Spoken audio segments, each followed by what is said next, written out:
Hi, this is Troy from the Do-It-Yourself World and the Off-Grid Project with the final and last haul from the old lumber. That's it. I finished the one job today. That's half of the, well, more than half actually. Once I got down to it, that was a big bunch of lumber out there in the yard. The more I dug, the more I got to it. This is nothing. I filled that container again today.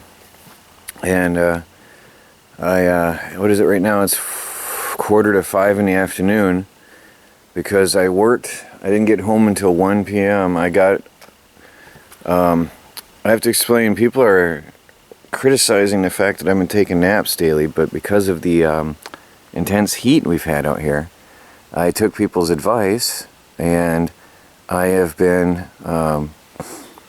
staying up late at night, sometimes till 2 a.m., and getting up around 4 or 5 in the morning. And then I'll take a mid-afternoon nap and in the heat of the day and use the cooler hours, which is exactly what I'm doing based on suggestions, and I want to thank you guys for that. So I hope the people who are criticizing me about my naps will be relieved that I'm not just lazy.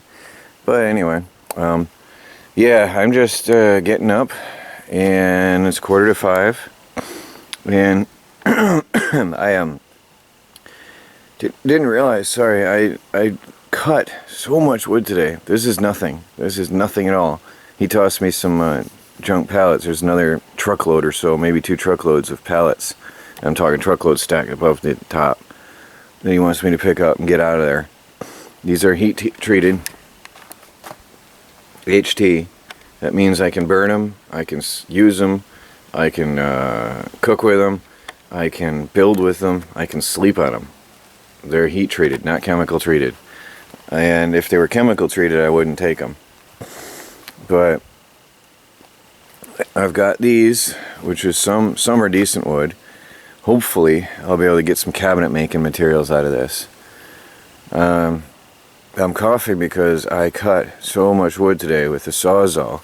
He brought a generator and I brought a electric Sawzall that I had, and I cut and cut and cut and cut and cut. There was old pieces of houses and buildings and stairwells, oak, thick, 3-inch thick oak stairwells, 8 foot, 10 foot high, that I was cutting into pieces and throwing in a container.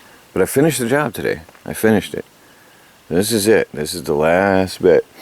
And then I've got this pile here of the good wood that I kept.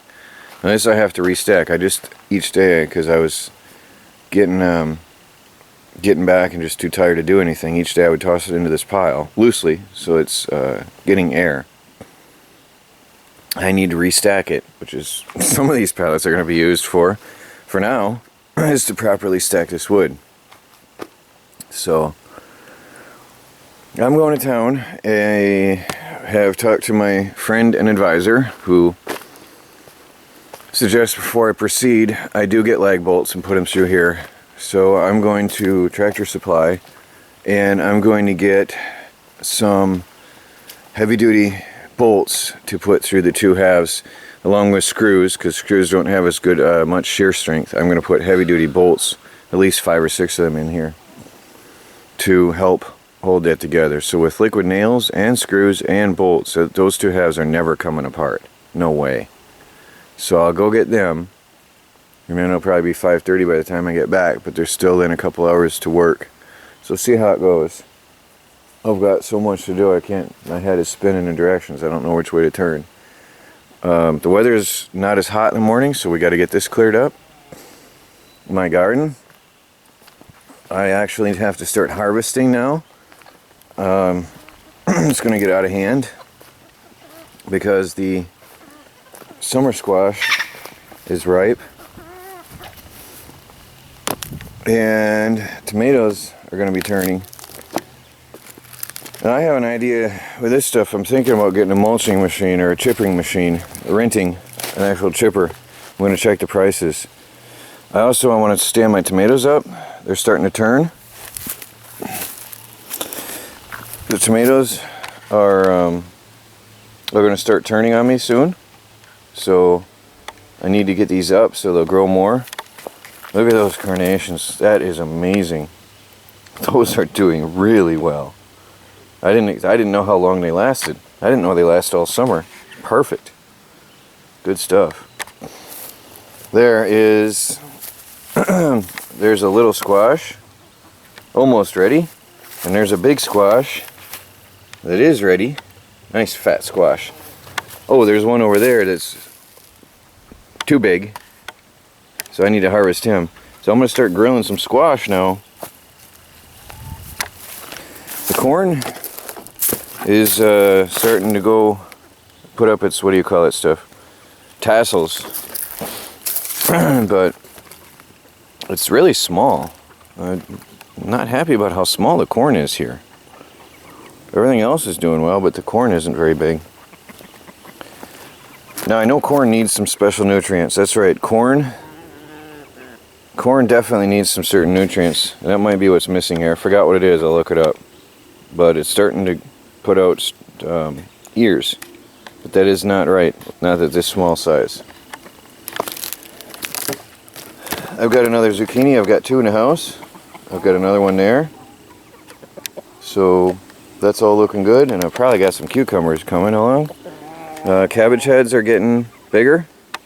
I need to powder them with diatomaceous earth to protect them from the worms. There's a lot of worms starting to form in them. The cucumbers are starting to finally spread out. There's little cucumbers growing. Somebody asked me, actually a few people asked me to do some updates in the garden, so that's why I'm out here. Brussels sprouts didn't ever do a thing. And the worms are having a heyday out here, ripping that up. So I've got to definitely powder these as well. I don't know if it's worth it. They didn't do anything. They never grew. They certainly got bushy, but they didn't grow any sprouts. And tomatoes have just popped up all over. There's a tomato plant, there's a tomato plant, all on their own, just popped up everywhere. And I've got to start harvesting peppers. What I'm going to have to do is start drying these, because they're going to, there's jalapenos. Oh, look at that. Oh, there's a big one. Look at that. And then I've got here, there's a nice pepper. And I've got the Hungarian, I think these were the Hungarian wax peppers. And these are round little peppers. I'm not sure what that is. So I'm going to have to start splitting these open and drying them for later use. Because they're hot. Oh, they're hot. I ate one. I should have recorded myself. I ate one of these one day. Oh, wow. You'd have had a laugh. My yarrow is growing. Different colored flowers on the yarrow. I like that. Reminds me of fireworks. Sort of cool. The catnip that I brought home from my parents' place has really been happy. Well, the gnats are in my ears. They're going after my ears. The catnip is really attracting bees. I gotta go stop a chicken from getting out. And something I forgot to show you is I've been eating peas over here. I've been eating a lot of peas recently.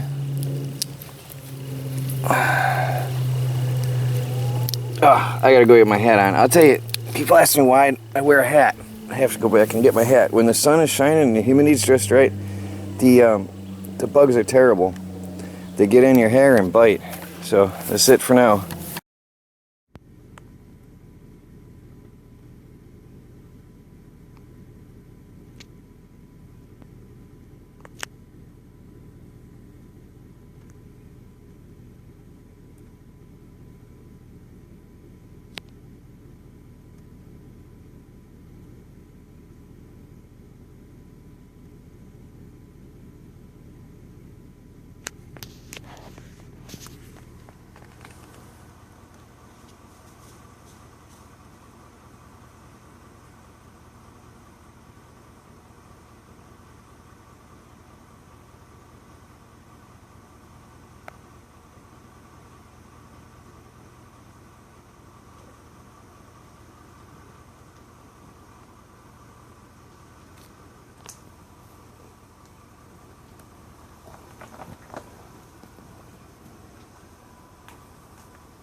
think these are like 15, 20 feet away. They're not really afraid. I have never seen a baby deer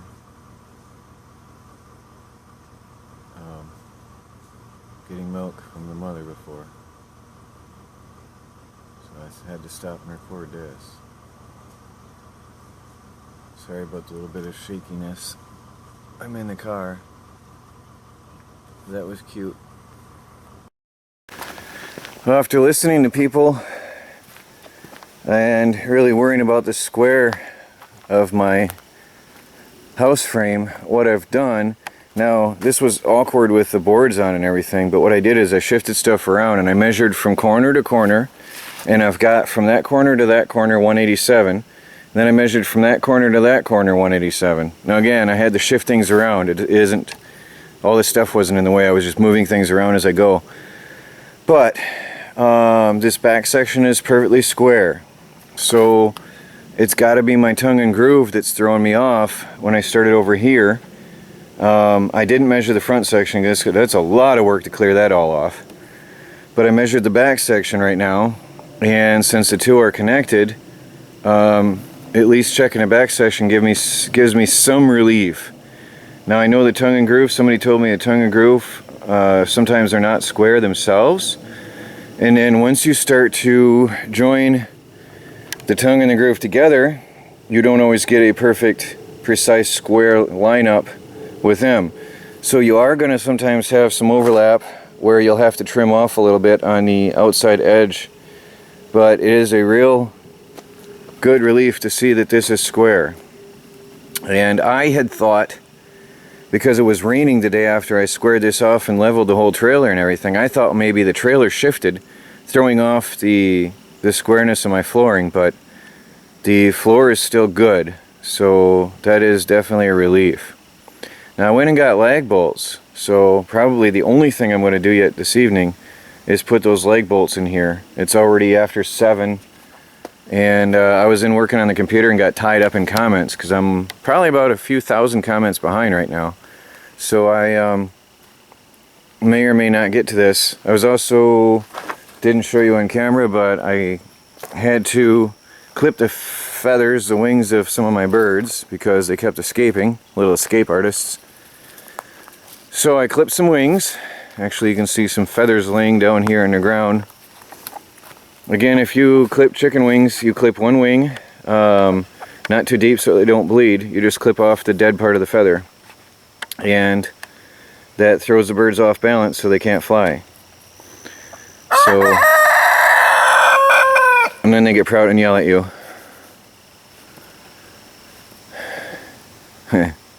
He's showing he's the boss. I showed him I was boss earlier. I chased him down and grabbed him and held him for a while. Gotta do that. See, he's gonna start asking for a contract here pretty soon and payment for his showing off in the Off-Grid Project show. I heard people talking about him receiving payment pretty soon because he's part of the show. It wasn't my choice. He forced himself in.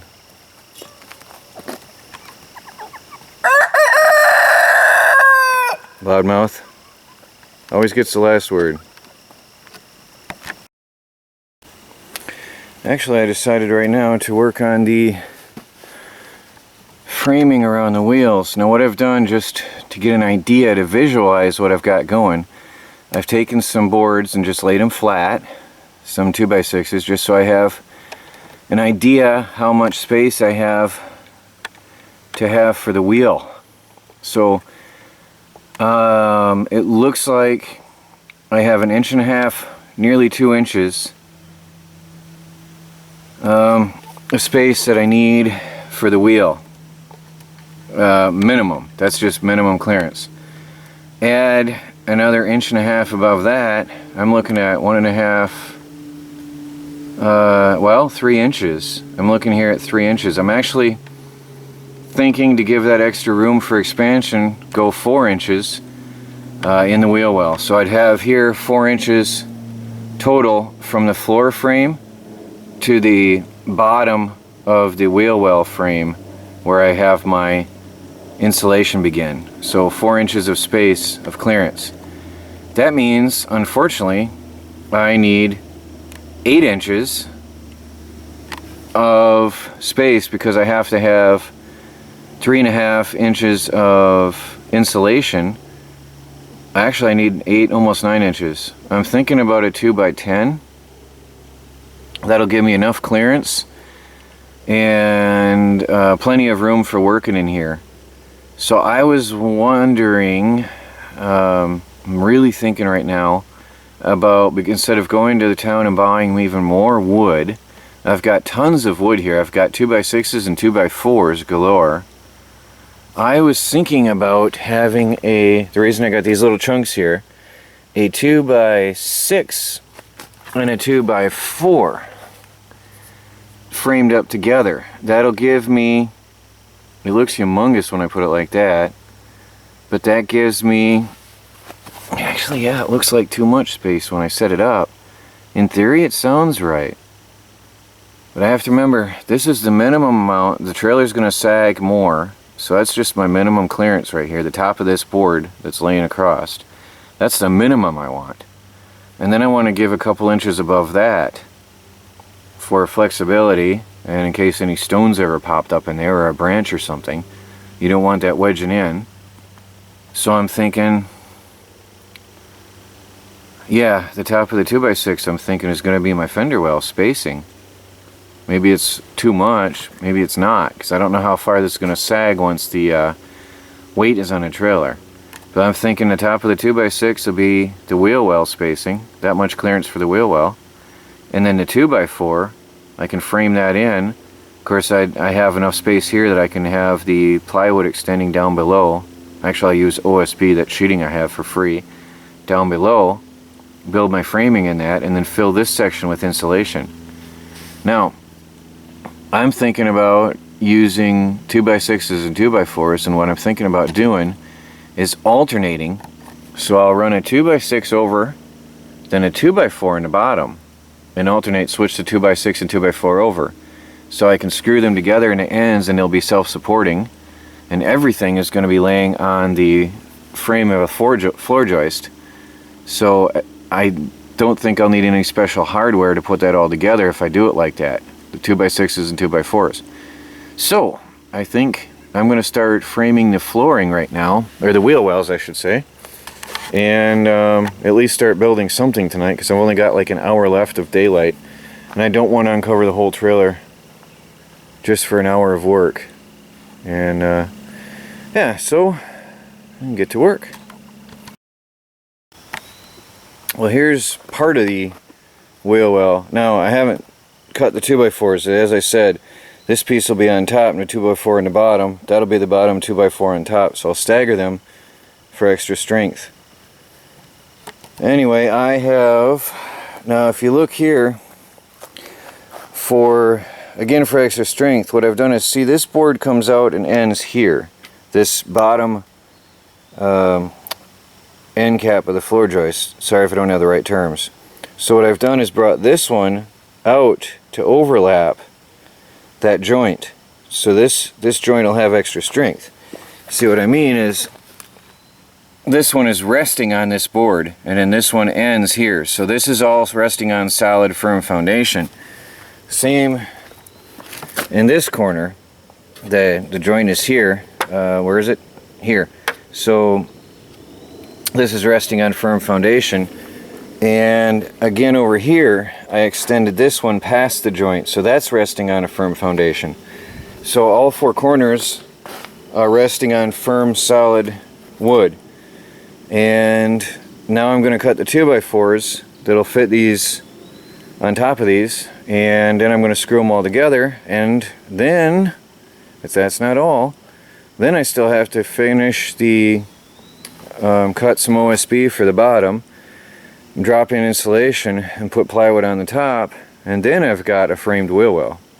That's going to stand up pretty high, but that is how it is. It's going to look sort of cool, I think, from the inside with the wood stove on a raised platform. It's going to look like I intentionally designed it that way, the wood stove being on the back wall. This is under my kitchen sink area here, my kitchen cabinets will be built up over this, so it will hide it. It will be absolutely hidden here.